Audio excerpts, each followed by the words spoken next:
I was thinking that we would start from the bottom, because I think most of the budgets, until we get to, building and I guess emergency management, they're the only ones that are really worthy of any great discussion, in my opinion. So,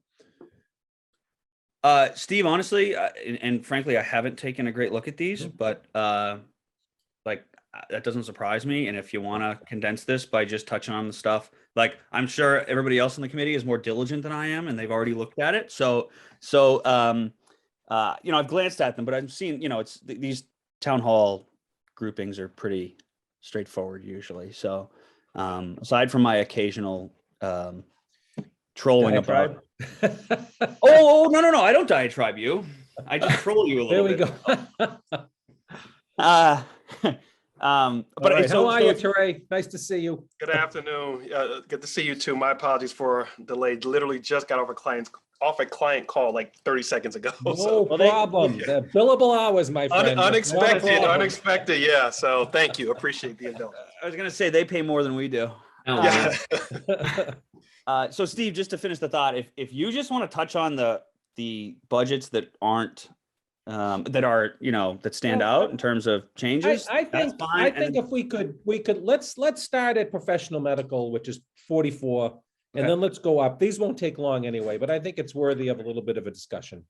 Just to presentation, we have, Zach is new, so let's if you don't mind, I'll be quick and be kind. No, Kevin's not here, and he'd be very upset with me if I got off too easy. All right. All right. I'll defer to you. Go ahead. All right. So I guess we have no public participation, but perhaps we could approve the minutes of January 6th if those went out to everybody. I think they did. So moved. Yep. Second. Oh, there you go. All in favor. Aye. Unanimous. Roll call vote unanimously. Perfect. All right. Budget 44, which is professional medical. And for Zach and I, first time hearing it, I know that Teray knows it. Every new employee, we do have them have a physical. Okay. So we also pay for it. And that's what this budget covers. For police and fire personnel, we also do a psychological exam. So those cost a little bit more. For anybody that has a CDL license, a commercial driver's license, they have mandatory Department of Transportation physicals. So those cost about $90 each. And if someone gets injured at work, they have return to work physical. So, we can't have the employees pay for it. So this budget usually is level funded. The entire budget is $10,850. Of that, I charge $1,250 to the water division, $1,250 to the sewer division. The only time we really have a reserve fund transfer, which we had in fiscal year 21, if we hire a lot of police and fire officers, because of the psychological exam, it tends to jump up. And that happens, occasionally, but this budget has, I don't anticipate huge amounts of hiring here. So I think this budget is in pretty good shape as level funded from last year. Now, why wouldn't these things fall in under the police budget or the fireman's budget? Because it's a great question, but why wouldn't we put that to every department? Okay. So I think I like to keep it central. We schedule it through our human resources department. Could I move this off into that? Probably. But this is one I kind of like to keep an eye on. Perfect. Yeah, that works. Just curious. Any other questions on this one? No, I agree with you, Steve. It should be a central cost center, probably. It's kind of hard to account for it and manage it and track it if it's in like 5 different departments. Yeah. Teray, you can unmute yourself, right? I didn't screw anything up for you, did I? Oh, you are muted. What did you do, Stephen? I don't know. I have it. He was there. He is. Okay. I muted myself because I live across from the commuter rail and it was going by. So I thought. Oh, okay. I just want to make sure I didn't unmute. So okay. I'm right over in Greenwood. So it's like. Oh my goodness. Yeah. Budget 42, reserve fund. This is the fund that is the Finance Committee's favorite because they have full control over this money. And this is Usually we have a meeting in June where anything that we went over on, we request the Finance Committee to cover out of this budget. It's for unforeseen, unbudgeted, or under budgeted expenses and emergencies. And occasionally we have actual emergencies. You know, one year in the DPW, he had a squirrel wipe out the generator at the police station, like right before the meeting, and we needed 12 grand to cover that. So we like to keep this as a percentage of our operating budget. We increased it a couple of years ago to 400,000. We haven't used any year to date, which is great. And again, anything we don't use just rolls back to the general fund. So at this point, I don't anticipate anything of any great shakes, but you never know. Any questions there on that? Nope. Cool. All right, the next one is unemployment. I actually have a pretty good story on unemployment. I don't know if any of you read the front page of the Globe the other day. But during the pandemic, the initial stages of the pandemic, a lot of people filed for unemployment, and you would think that that would not affect the town because we did not really lay off anybody. And other than, different than other commercial businesses, the town actually is in a pay-as-you-go mode. So if we do lay off somebody, not for cause, but we have a reduction in force, and those people file for unemployment, the town will get billed, and we will pay dollar for dollar for that employee or ex-employee. Doesn't happen a lot, so we really don't dip into this that much.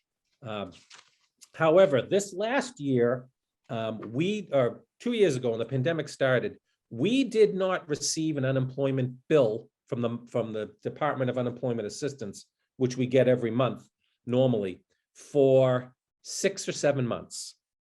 And all of a sudden, I think last August or September of 2020, we received a 55-page unemployment bill, which was rife with fraud, people that had been hacked and didn't even know, employees that worked every day, or people that maybe had second jobs that they didn't have during the pandemic. Let's say you were I always pick on the teachers. I'm not going to pick on the teachers because we have a former school committee member here. Oh yeah, you know me. Yeah, And yeah. my wife, I know, and my wife is a teacher. So let's say I had someone in my a clerk in my DPW department who also worked part-time at the paper store, and the paper store was closed during the early days of the pandemic. So a lot of these people filed for unemployment because their second job or the supplemental income was not being, couldn't happen, okay? What they should have done when they filed and should have been advised is that, do you have any other sources of income? Oh yeah, I still work for the town of Wakefield. I'm still what have you. So there shouldn't have been any issues. Well, unfortunately, either there was no one at the DUA to talk to them, or there was no one at the DUA to advise them that they should do this differently. So when I got the bill in August, it was 55 pages and it was about $250,000 of charges against the town, a lot of which was fraud, which I wasn't going to pay. And a lot of it was, an equal amount was people that had those second jobs that had filed. And so the Department of Unemployment's position was, well, Steve, we're going to get this money back. So the town of Wakefield should pay us, and then we'll pay you back as we get it back. Well, I decided I wasn't going to do that. And, you know, hopefully you guys will visit me when they come take me away. And we do have a consultant that handles our, fights any unemployment issues that we have. And they've been chipping away at that. And you just read in the Globe the other day that the state is going to go after those people that got those extra payments, many of which, or all of which, have spent it. They'll never get it back, and we'll never get it back. So although I could have used the COVID relief funds to pay for that and just washed my hands of it, I decided that wasn't what we should be using our money for, unlike some of my colleagues who just wanted it off their desk. So I've got this bill out there with the Department of Unemployment Assistance that I will probably never pay. They'll have to take me away before I pay it. So just so you guys know, It's not one that we usually have a lot. It's only when we have big reductions in forces, which doesn't happen that often. So we've spent nothing this year on it, $1,700. We break it up between the town and the school. And I like control of this. The school department asked me years ago, why don't you just give us our $50,000 and we'll put it in our budget, which, as Evan knows, school department can move all over the place. There would never be anything returned to the town on this. So whatever's not paid here is returned to the town at the end of the year. So that's my tale of woe on that one.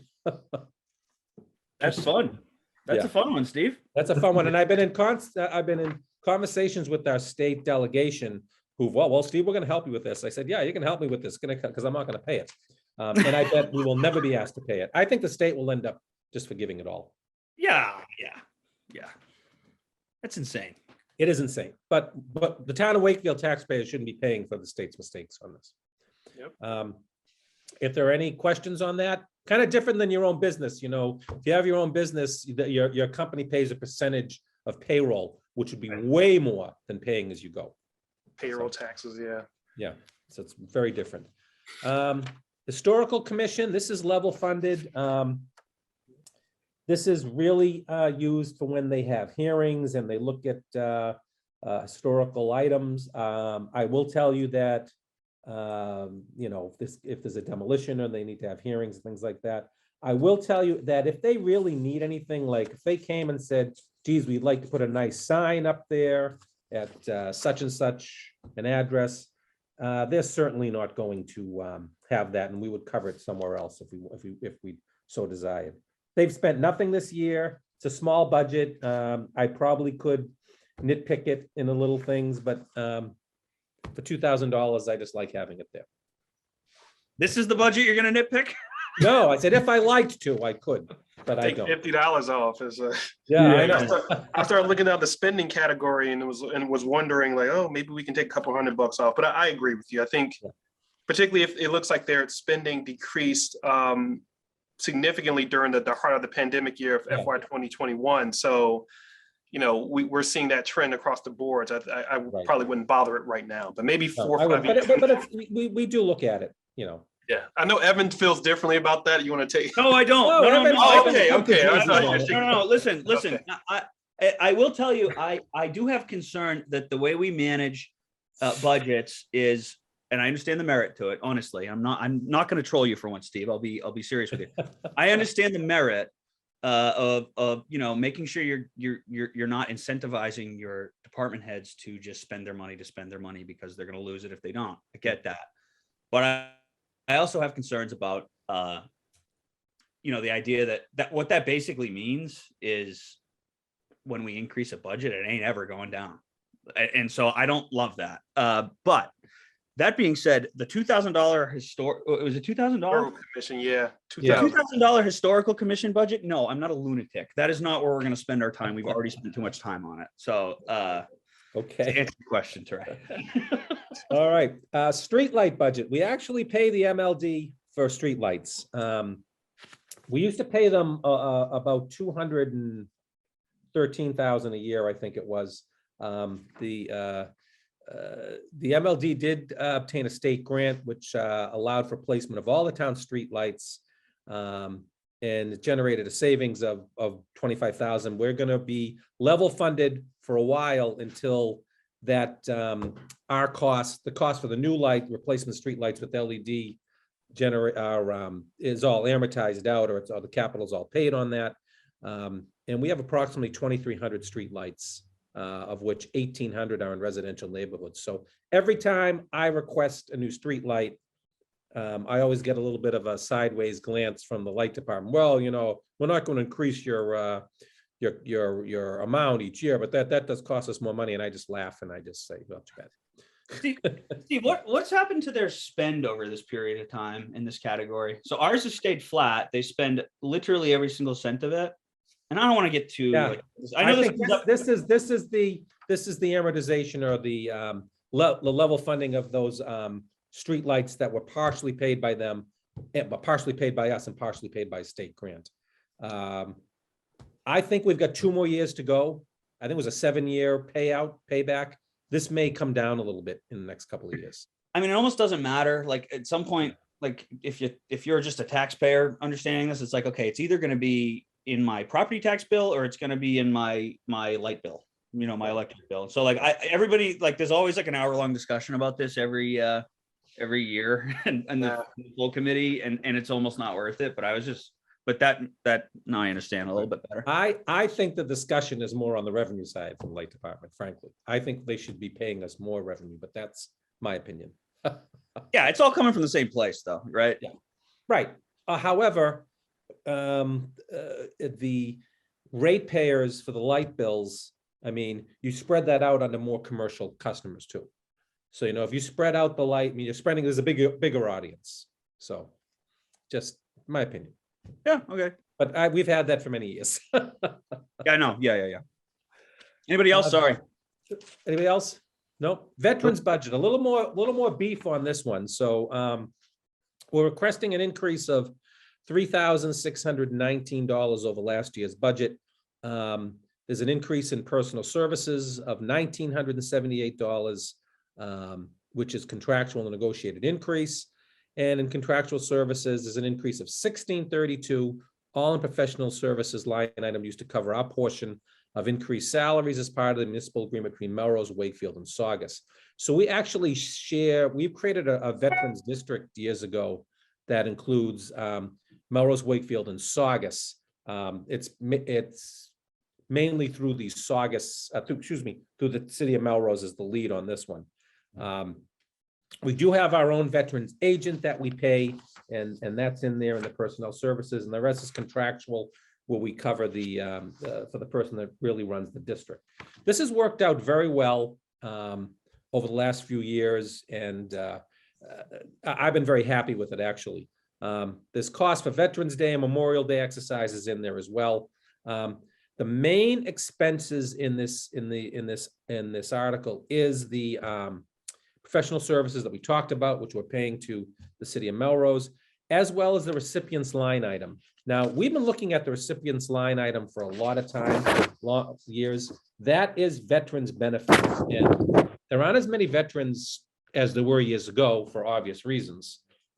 So that we're looking at that line as a real trend that we may have to take a look at in the next year or so, because it's gone down on what we've been spending. But again, during the pandemic, maybe people didn't come in as much. Also, in talking to Karen Burke, our veterans agent, she's asked that they really are ramping up outreach, because we want to reach every veteran we can and give them the services we can if they need it. It could be rental assistance, food assistance, mortgage assistance, medical assistance. But I think right now the veterans are looking for more training. So we're going to go into the training mode there. So I personally, and Kevin and I talked about this, we want to keep it kind of where it is this year, but I can imagine next year, if things don't change, we're going to see a deduction in the veterans benefit sign, because it's not being used. I will tell you, going to town meeting and reducing veterans benefits creates a big discussion on its own, because people think we're hurting veterans, which is not what we want to do.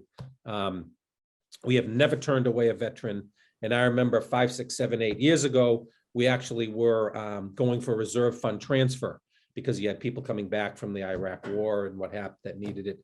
Now we don't seem to need it so much, but in my opinion, we keep it where it is for another year.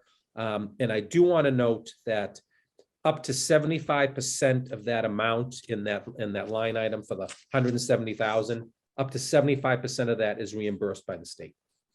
Isn't it reimbursed? Isn't it reimbursed in the following fiscal year as general fund revenue? Yeah, usually it is. Yeah, next fiscal year. But I mean, so we're still asking, not to oversimplify it, but we're still asking taxpayers up front for 170 grand for something that we probably won't even need 80 grand for.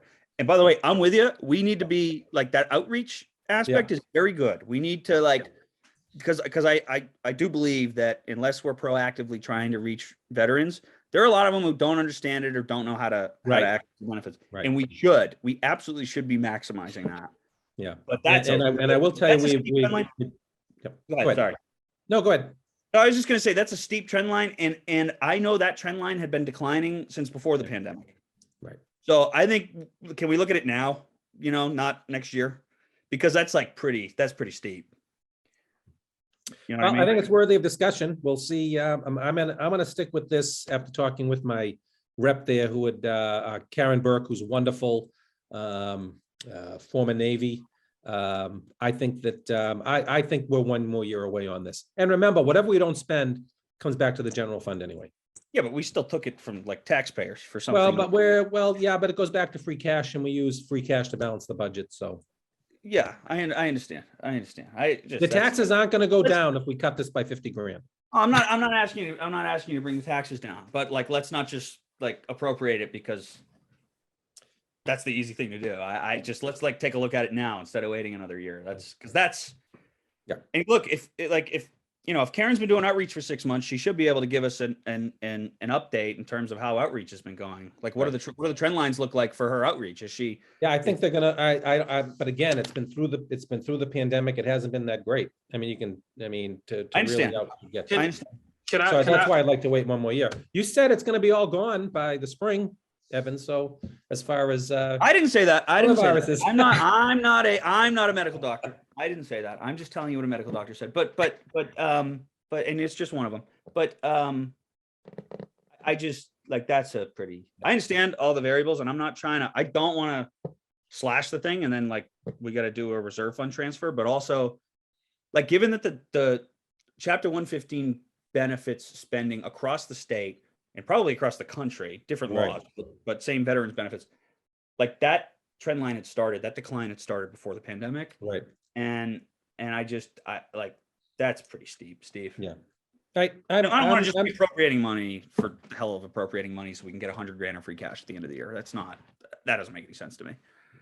yeah, can I offer something? I think maybe for the general, the meeting of the full committee, we could consider, looking at the numbers for FY 19 and 18. I think for me, it's a bit difficult to kind of take a perspective on it when I only can see Okay. it for 20 and 21. So I'm seeing it more of as a 5-year look back. I agree with you, Steve, in the sense that, like, we don't want to get in the practice of, look like we're slashing veterans budget. But I also hear Evan in the sense that we're not decreasing our taxes, but I think, everywhere we can, decrease the burden on the tax levy, I think will help, because the reality is like costs are going to increase in different areas over time anyway.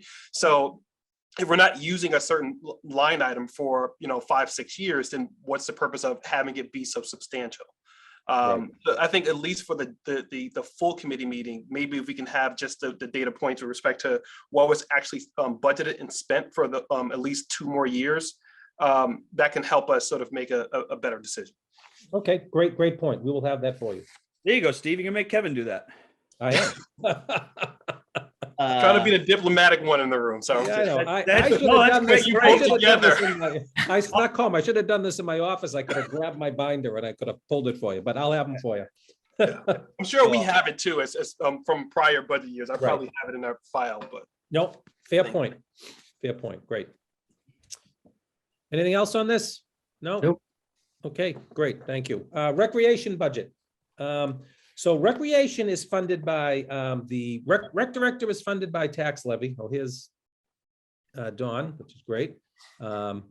Is funded by tax levy, and the remainder of all the programs and everything, the other people that run the offices are funded through the programs.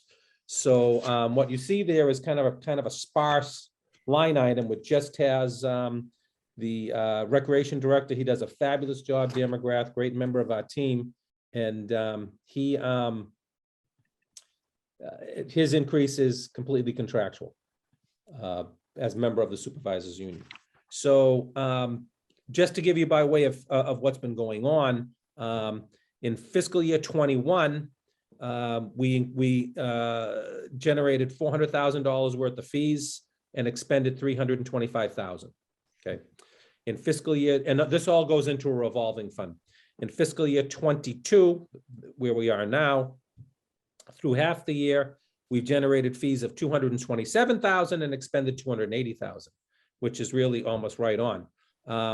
We currently have about $58,000 in the revolving fund to get the spring programs going. Most of our programs really are the summer. Summer is when we take off there, and you have all the camps and things like that, things that they run.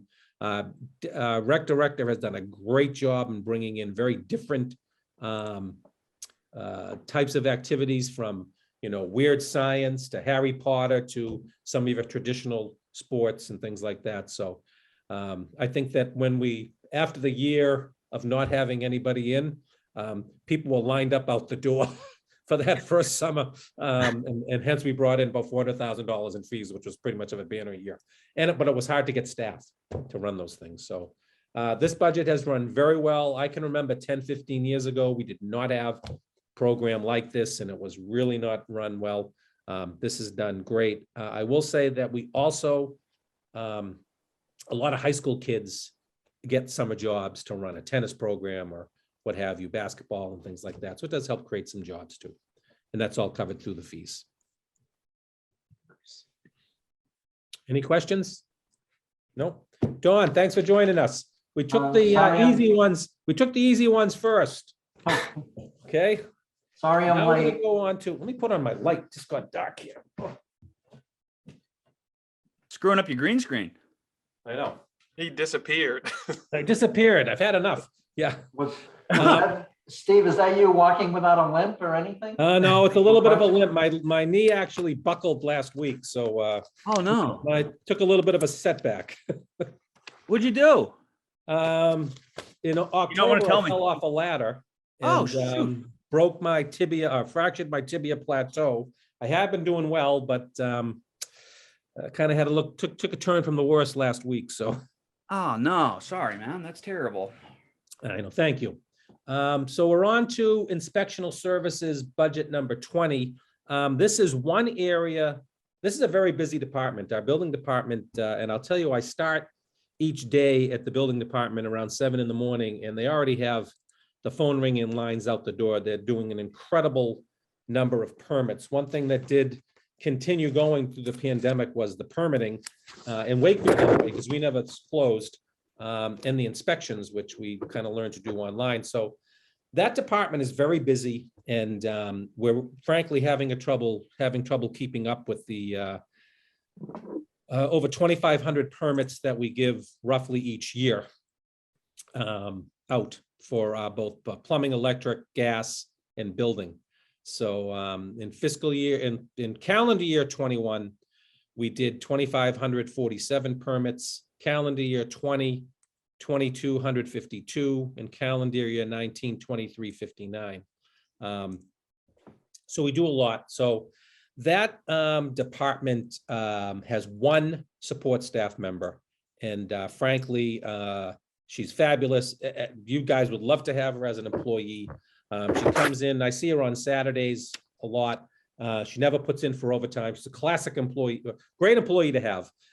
Comes in and does work. Evan, you'd love her. I would, yes. Well, she's fabulous. But we do need help, and we really need help more in the online permitting area. We've increased that for electrical, plumbing, and gas, and about 70+% of our permits now for those come in online.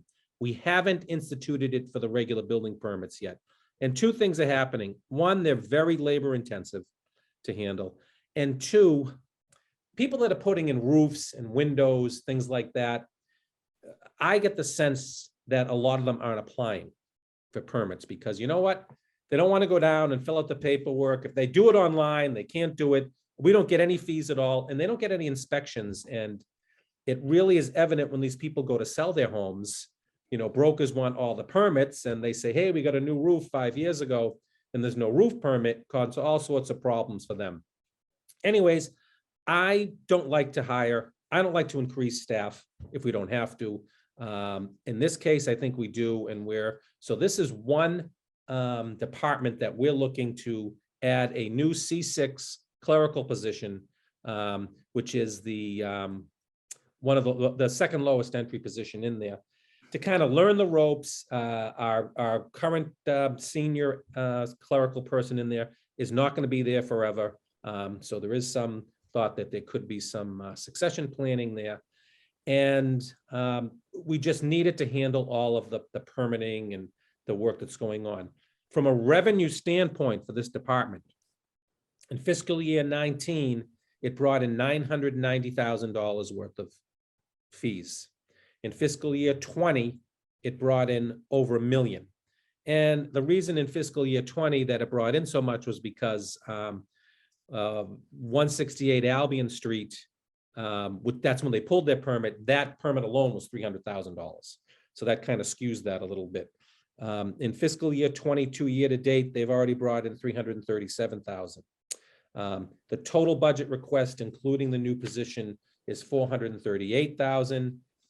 Everything else is contractual on this deal.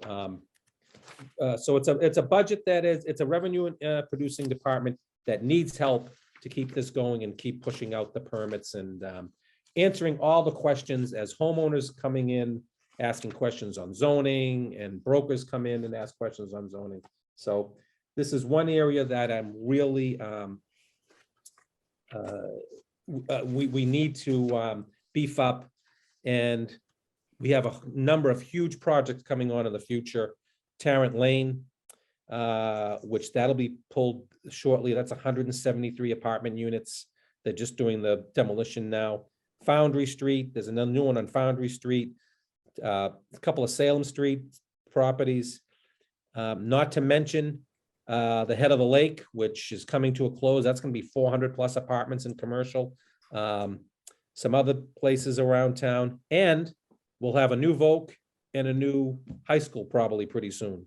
So this office needs support, and that's why we're looking for an increase there by a position. I'll defer to the other members first before I ask my questions, which Steve can probably predict, but.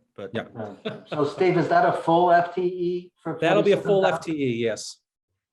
Are you going to be able to find somebody for? Well, you know what? That's another question. I think so. I mean, we're a good, the town is a good place to work. I will tell you. However, in talking to my fellow town manager colleagues, and you guys know too, in your business world, it's hard to get people. It's really hard.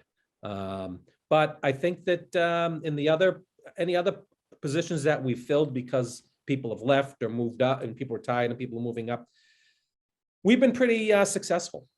So yeah, I think we will be able to find someone. So if you have that position filled, do you need a vacation replacement, or is for the vacation? Yeah, the replacement for one of vacation the inspectors? replacements are for the inspectors. Okay, All right, because I can't put off a plumbing inspection for 2 weeks. I've got to, that does not cover this this clerical. Clerical I can cover, in a pinch for a day or two, but I can't cover inspections. They need to be, trained and certified. So, Steve, so you have a full FTE here. I'm looking at the personal, I'm just making sure I didn't look at the wrong department. I'm looking at the personal services breakdown. Yep. Gail Conroy is the existing admin. You have, right? Where in this breakdown is the? It says temporary help / open temp to C61. So we did have a temp. I'm sorry. I see. Okay. Okay. Yeah, so really the increase is 42,000. We did bring in some temporary help to kind of help out in the summer with, maybe paperwork and filing and things like that. So that position would go away. That was usually a student. So this would be a full-time person there. All right. So the question you knew was coming was, what have you done to make sure that you can't do this with one part-timer or 2 part-timers? You know what? This is a pretty complicated office. I mean, there's a lot of different questions because of zoning. Having 2 part-timers, to me, I don't think we'd have the continuity of answers, and we need to increase the knowledge base. It'd be much harder to do that in this instance. So I just don't think this, and I have used that in other areas, as you know. But it's not like, it's not like someone's just inputting, looking at water bills and putting them. There's some real technical aspects of this job that, And that's frankly why the administrative assistant in there is at the highest clerical level, because of the knowledge that he needed to be there. So- Yeah, I remember having that conversation about her last year or the year before. Listen, this department has to have the resources it needs to run effectively, because otherwise you're slowing down. I'm not like going to give a round of applause for the fact that they brought in $1 million or close to $1 million in revenue over the past couple of years, because like that's going to happen anyway. It's the job of this department to like facilitate it and not get in the way and try to make it as efficient as possible. So I'm not like over the moon about that. It's great for the town. It's just like I'm not attributing that to like the building department, although I'm sure they're wonderful. I'm sure they're wonderful. That's not what I'm saying. Really, I'm not. And I mean that seriously. You have been very clear about how highly you think of the staff in this department. Yeah. And the variable where it's like, well, if you think maybe your all-star there is possibly on her way out in the next couple of years, it makes sense to me to bring in somebody at a pretty low rate, which will, in fairness, escalate quickly. But it makes sense to me that you got to train the replacement, because it sounds like she's doing a whole hell of a lot. And so I'll tell you No, I'm sorry. Go ahead. the other thing that will happen, and some of my compadres around me have experienced this, is that we never. Our inspectional services department, building department, stayed open during the entire pandemic, as basically did town hall, not to the public, but they were servicing. I'll tell you that a lot of communities around us did nothing, didn't do an inspection, didn't issue a permit. And two things happen. A, you have a crazed public that, what are these people paying for? Because they were all paid during that time. Or B, people decide, hell with this, my brother-in-law and I have nothing to do. We're going to put that addition on out back. There are no inspections, which could be harmful to the citizens, number one. When they go to sell, they've got an issue. Or worse, what happens if it was done wrong and you have a fire on Jackson Lane because Steve Mayo and his brother-in-law decided to put a new bathroom in and wired it wrong? Because that happened in other communities, and you lost that revenue for the no, you as a town, you lost the revenue for the ones you didn't catch. So no, I'm very comfortable with adding this position personally. Yeah, and just to be clear, Steve, I'm not. Right. No, I know. It's rare that I'm kind of ambivalent on a new hire. New hires are like, because new hires never disappear. But you have like a possible retirement coming up. Right. God forbid. I know we love this particular clerical, but operationally it makes sense to me to have somebody come in. Right. And by the way, because they need the support. Yeah, it needs support. And because we have a potential, retirement coming up, let's say the building stops in 2 years. We don't have to replace the retired position. Right. Right. That's exactly. Yeah. No, I think it's a good thing, Steve. But I invite any of you to come around 7 a.m. To see the phone rings and the people talking about stuff. It's actually a lot of fun. It's how I start my day. We'll take your word for it. We have coffee too. Come on. So Steve, I probably shouldn't do this, but if you follow the community pages in Wakefield, there are a lot of folks good Lord. feel that there's much too much of this building going on. Oh yes, I can't control that. These people just permit when people come in. They can't control the that's a policy decision.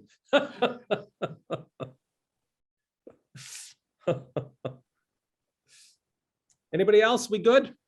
Moving on. Fine. Go ahead, Steve. Thank you, guys. Emergency management budget. I gotta say that I cannot imagine going through these last 2 years, without having a dedicated emergency management director. Thank God we made that move before the pandemic to get this going. We have our current EMD is a retired firefighter from another community, does not get any benefits from us, gets them all from this other community. Was working 18 hours a week. I need to increase that and it can only work so many hours a week because of to screw up his retirement. I need to increase that, and he's working way more than that, although don't tell anybody, not getting paid for it.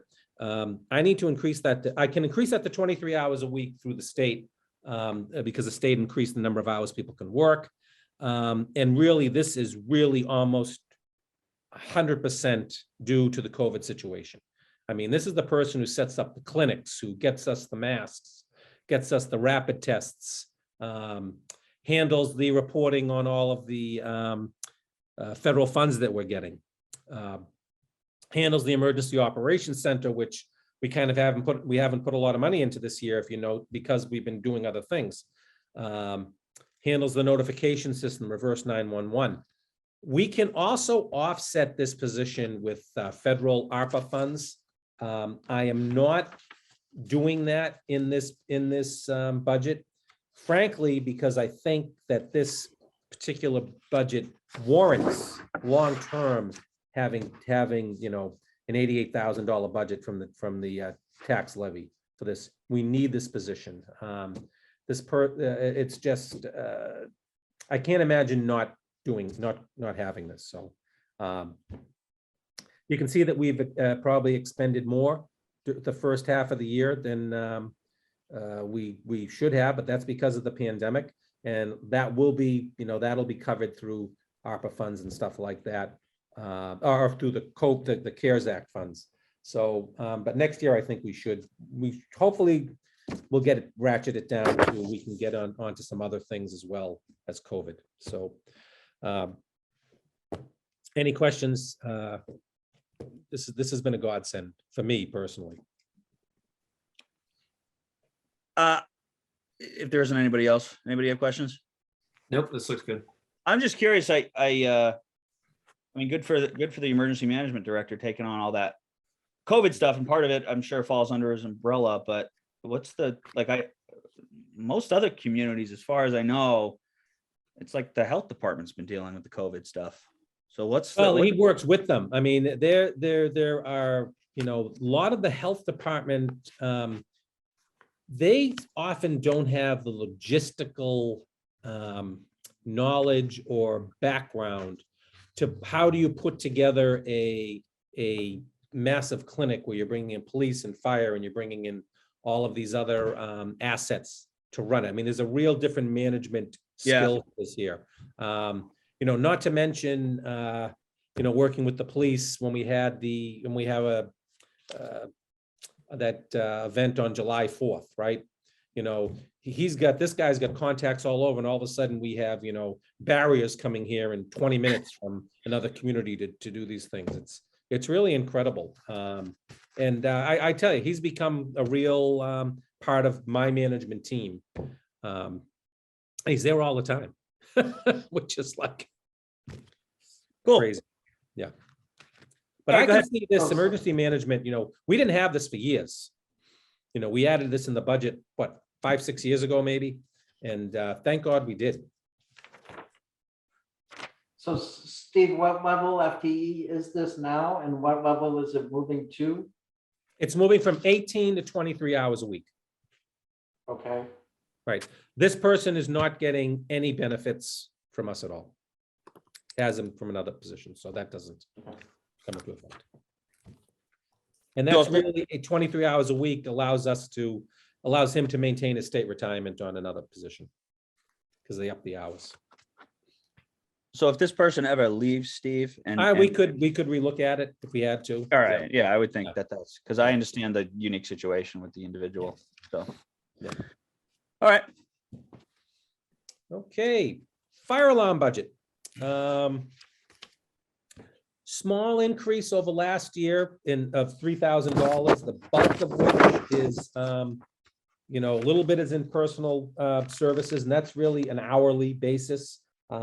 These are existing personnel that we have that handle fire alarms, and these are I shouldn't just say fire alarms. It's also all of our traffic signals and municipal fire alarm circuits, including master boxes at private businesses. You notice we seem to have a lot of traffic lights that seem to be getting hit by lightning or hit by people lately.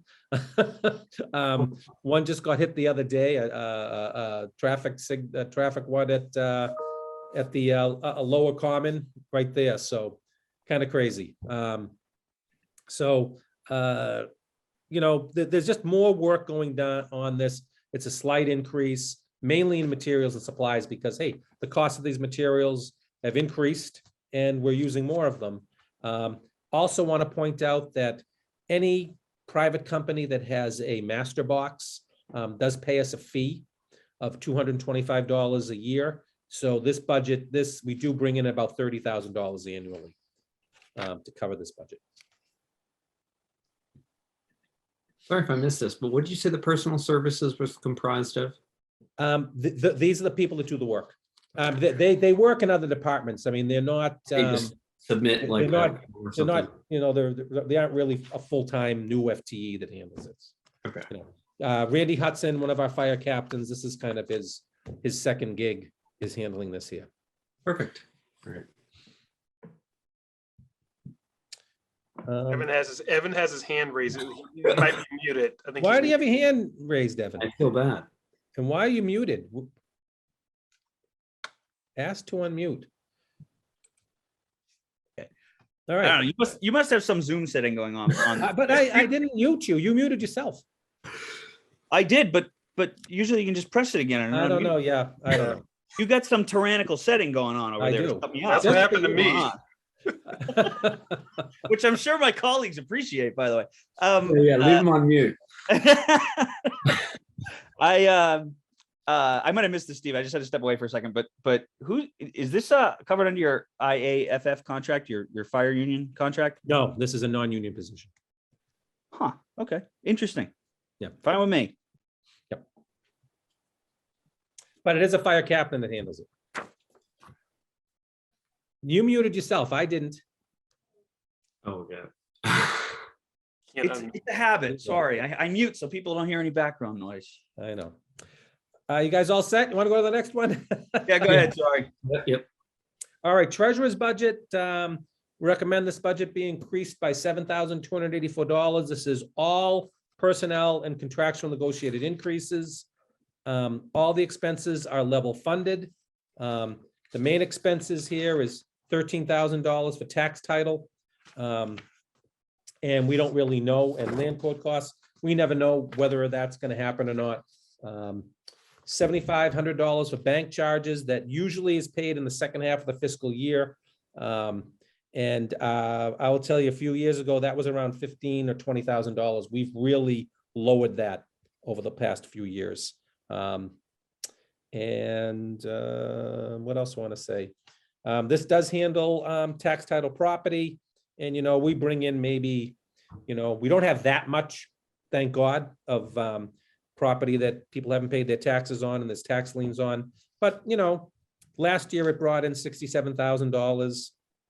The year before that, 88, and in fiscal year 20, 99,000. So I will tell you, the treasurer is a main portion of our financial team.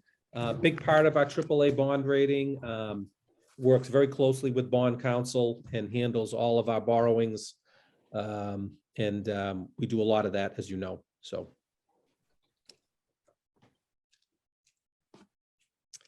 I'm good. Good. It's an elected position as well, just treasurer. All right, Mr. Chairman, that's all that I have. All right. Anybody have any closing comments? None. All right. I will thank you, Steve, for running through that. Thank you for being kind without Kevin here. Oh, you did great. You did great. You were a little bit snappier. Yeah. All right. I'll entertain a motion to adjourn. So moved. I heard a second. All those in favor, sign off.